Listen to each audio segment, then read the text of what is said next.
Hello, students. Welcome back to your history class. I am Ms. Jenny Shah, and we are doing Chapter 9, The Industrial Revolution. Last class, we spoke about the problems of Industrial Revolution.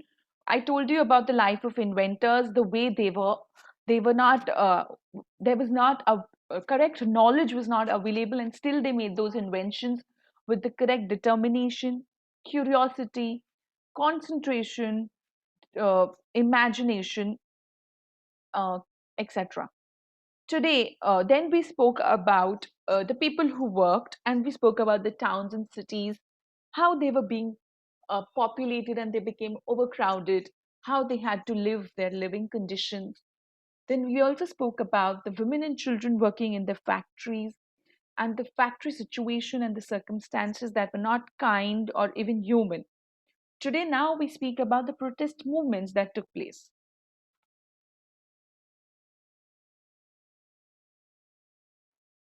The early decades of industrialization coincided with the spread of new political ideas pioneered by the French Revolution. The movements for liberty, equality, and fraternity showed the possibilities of collective mass action, both in creating democratic institutions like the French parliamentary assemblies and in checking the worst hardships of war by controlling the prices of necessities like bread. So during the early age, there were new ideas that were being spread across due to the French Revolution, and these ideas brought across lots of movements for liberty, equality, etc. And this created a democratic institution, just like the French parliamentary assemblies. And this also kept the price hike in check. In England, political protest against the harsh working conditions in the factories kept on increasing, and the working population agitated to be given the right to vote. The government reacted by repression and by making new laws that denied people the right to protest. So now this working population, they wanted rights, they wanted to be able to vote, and they were very angry. They started to protest, and the government in return made new laws and started to repress them. England had been at war with France for a very long time, from 1792 to 1850. Trade between England and Europe was disrupted. Factories were forced to shut down, unemployment grew, and the price of essential items of food like bread and meat it soared to heights beyond the level of average wages. So now, because of this trade, because of the war, the trade between England and Europe kind of broke. It became disrupted. And because of the break in the trade, factories were forced to shut down and unemployment started to grow. And now the price of essential items like food and bread and meat, it reached such heights that even average wages could not afford it. Parliament in 1795 passed two combination of acts which made it illegal to incite the people by speeches or writing to hatred or contempt of the king. So it was illegal to influence someone, basically. Constitution or government also banned unauthorized public meeting of over 50 people. So basically, protest continued against the old corruption. Now, this term was used for privileges.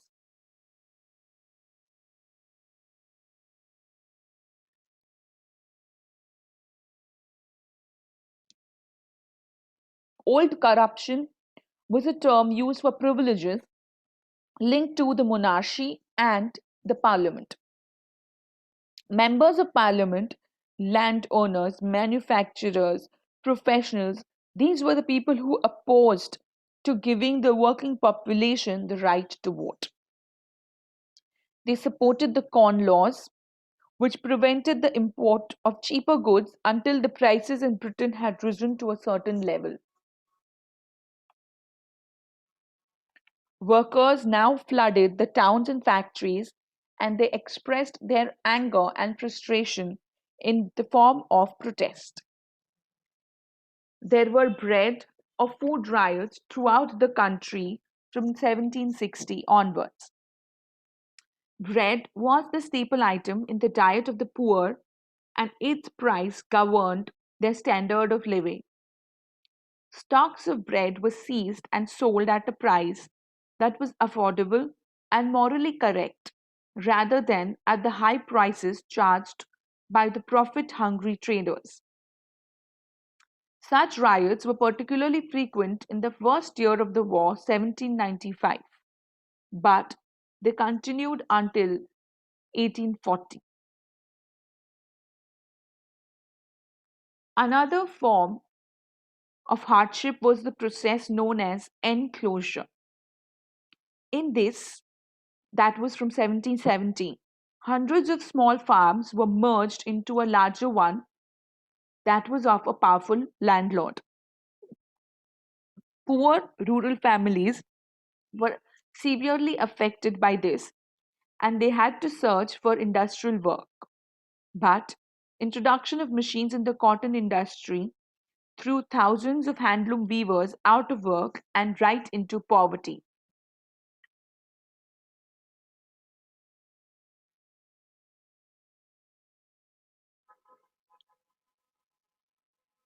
Since now their labor was too slow to compete with machines, they were removed.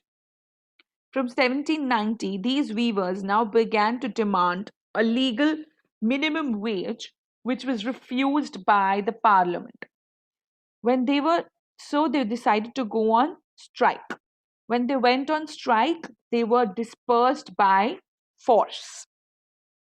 In desperation, in Lancashire, cotton weavers destroyed the power looms which they believed had in turn destroyed their livelihood. There was also resistance to the introduction of machines in the woolen knitting industry in Nottingham. Protests also took place in Leicestershire and Derbyshire.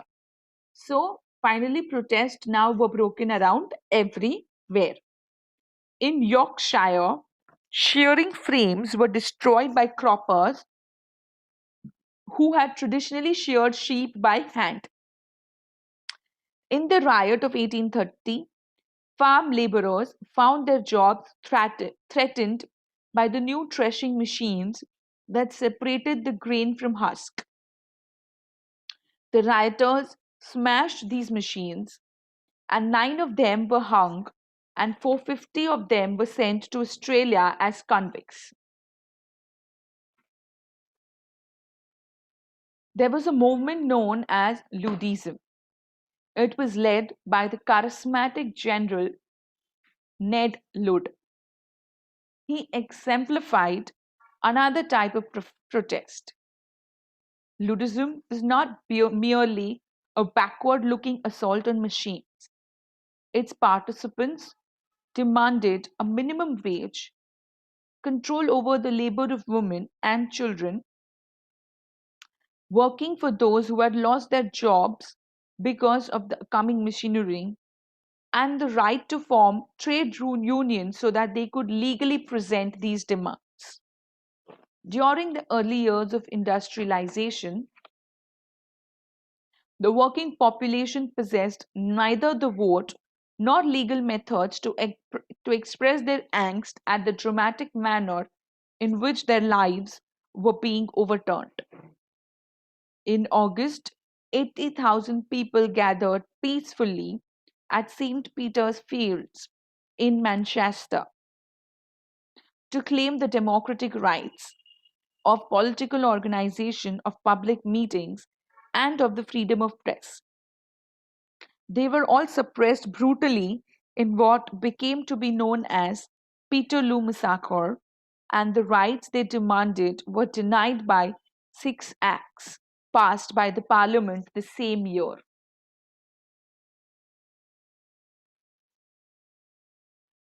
These extended the restrictions on political activity introduced in the two combination of acts. But there were also some gains. After Peterloo, the need to make House of Commons was considered. It, they decided to make the House of Commons more representative, and it was recognized by the Liberal political group, and the combination of acts were now repealed in 1824 to 1825.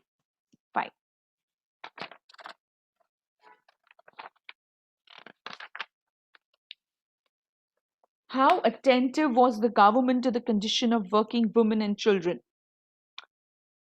There were some laws which were passed in 1890 which prohibited the employment of children under the age of 9 in factories and limited the hours of work of those between 9 and 16 to 12 hours a day. But this law lacked the power needed for its enforcement. It was not until 1833 that intense protest by workers throughout the north of England, finally an act was passed that permitted children under 9 to be employed only in silk factories. It limited the hours of work for other children and provided a number of factory inspectors to ensure that the act was enforced. Finally, in 1847, after more than 30 years of agitation, the 10 Hours Bill was passed. This limited the hours of the work for women and young people, and it secured a 10-hour day for the male workers. These acts applied to the textile industry but not to the mining industry. The Mine Commission of 1842, set up the government, revealed that working conditions in mines had actually become worse since the Act of 1833 because more children had been put to work in coal mines. The Mines and Colliery Act of 1842 banned children under 10 and women from working underground. Fielder's Factory Act, laid down in 1847, said that children under 18 and women should not work more than 10 hours a day.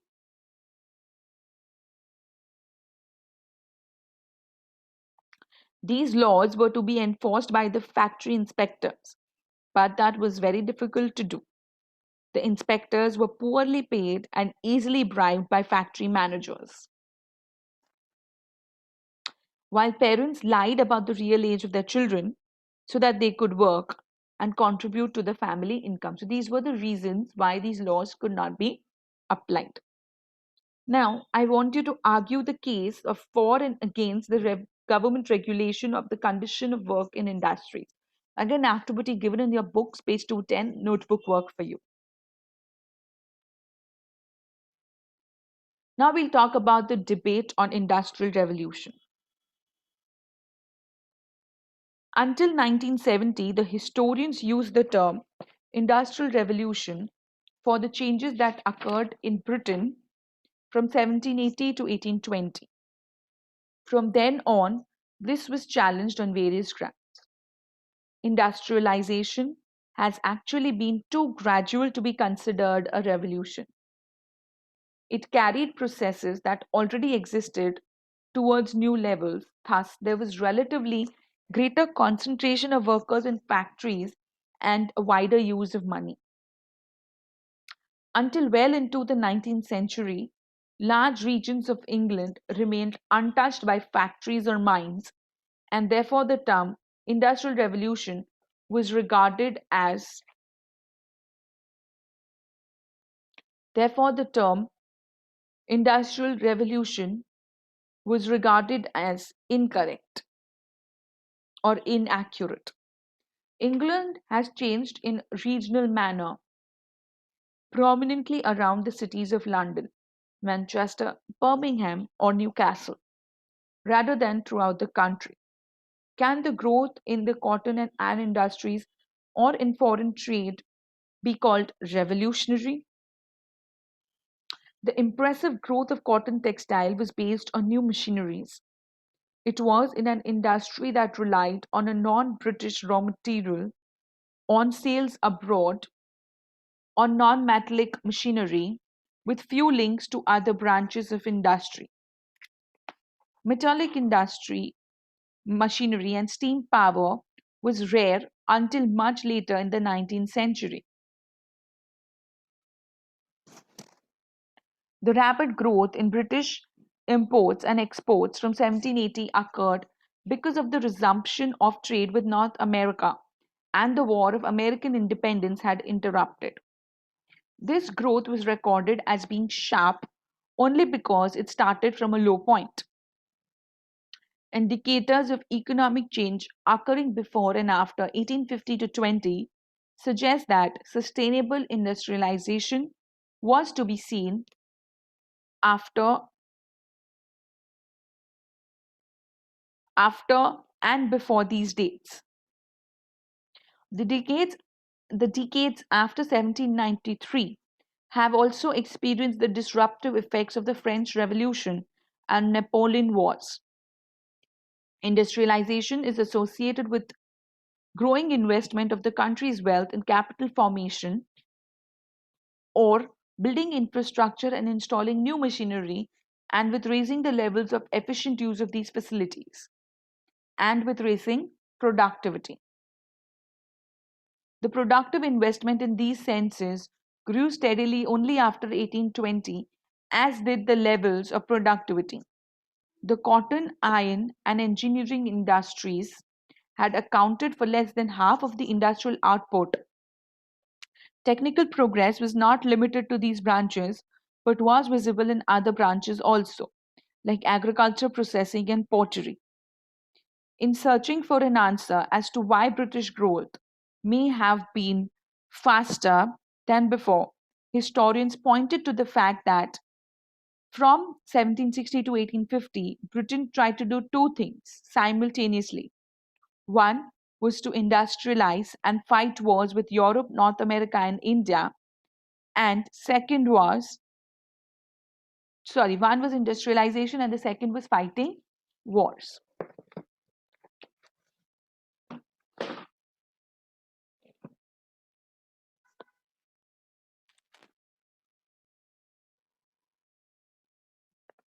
Britain was at war for 36 out of 60 years from 1760. Capital that was borrowed was used to fight the wars rather than to invest. As much as 35% of the cost of the war was met by taxing people's income. Workers were transferred out of factories and farms to the army. Food prices rose so sharply that poor had very little money left for buying consumer goods. Napoleon's policies of blockade and British reactions to them closed the European continent, the destination for more than half of British exports to British traders. The word industrialization, the word industrial used with the word revolution is too limited. The transformation extended beyond the economic or or the industrial sphere and into society and gave prominence to two classes: the bourgeois, that was the new class of workers, and the new class of proletarian laborers in towns and the countryside. In 1851, Britain arranged a great exhibition at at the specially constructed Crystal Palace in London to view the achievements of the British industry. At that time, half the population was living in towns, but of the workers in towns, as many as half were in handicraft units as in factories. From 1850, the proportion of people living in urban areas went up dramatically, and most of these workers were workers in industry, the working class. Only 20% of British workforce now lived in rural areas. This was a far more rapid rate of industrialization that had been witnessed in other European countries. In his detailed study of British industry, the historian A.E. Muson has suggested that there are good grounds for regarding the period 1850 to 1940 as that in which the Industrial Revolution really occurred on a massive scale, transforming the whole economy and society much more widely and deeply than the earlier changes had been done. So now there's a debate on which era was actually the Industrial Revolution, and the one that is termed as Industrial Revolution, did actual revolution take place at that time or not? I want you to write down your reflection and your observation of the debate and which part you uh, support or believe and why. With these children, we've completed this chapter. You all are off for vacation. In the vacation, please study this chapter. This is there for your next examination, along with the previous chapter, Changing Cultural Tradition. With these children, I end today's class. Stay home, stay safe, take care. Happy vacations. Bye bye.